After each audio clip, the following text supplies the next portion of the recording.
Kung makahingi ka, kala mo meron kang pinatabi. Ikaw ba yung nagtrabaho sa ibang bansa? Ikaw ba yung nagpakahirap dyan? Ikaw ba yung tumatanda na malayo sa pamilya mo? Tapos itong masakit, hingi ka ng hingi, tapos sa walang kwentang bagay mo naman pala ilalagay yung hiningi mo. Buraot ka.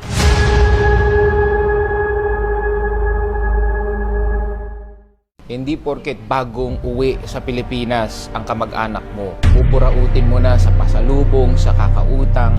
Alam mo, itong mahirap sa mga kamag-anak ng mga OFW at seaman. Akala nyo kasi sobrang dami namin pera. Akala nyo rin kasi yung pera namin, tinatai lang namin. Akala nyo kasi walang kahirap-hirap sa barko. Alam nyo ba yung mga pinagdaanan namin dyan? Mga OFW na nagtatrabaho sa Middle East, yung mga seaman na nasa gitna ng dagat.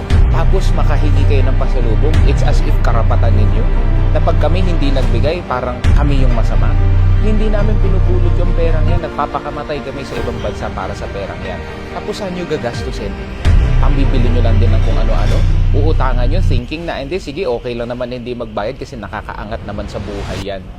Trust me, ang hirap po magtrabaho sa ibang bansa. Hindi biro.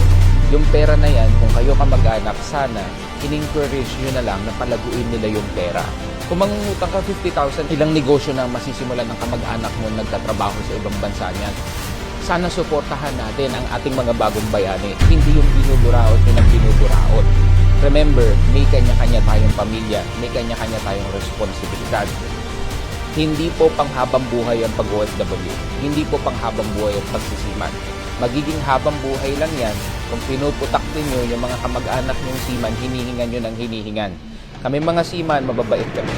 Mga OFW, malalambot ang puso namin. Kasi kaya nga kami umaalis ng bansa is para tumulong sa aming mga mahal sa buhay. Ang problema minsan naaabuso.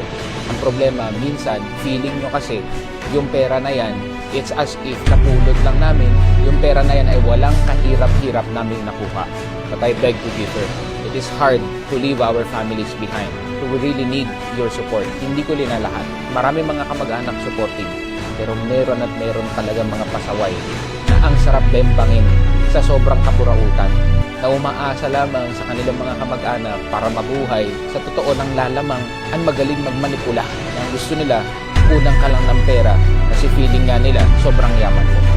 Ang OFW, ang seaman, hindi po kami mayaman. Umalabas po kami ng bansa para lamang makakuha ng pera para may papakain kami sa mga mahal namin sa buhay. At para makapag-ipon, makapagpundar dito, hindi po kami mayaman. Kaya sana ho, huwag nyo kaming abusuhin. Kamag-anak mo yan, suportahan mo. Hindi yung binuburaot mo.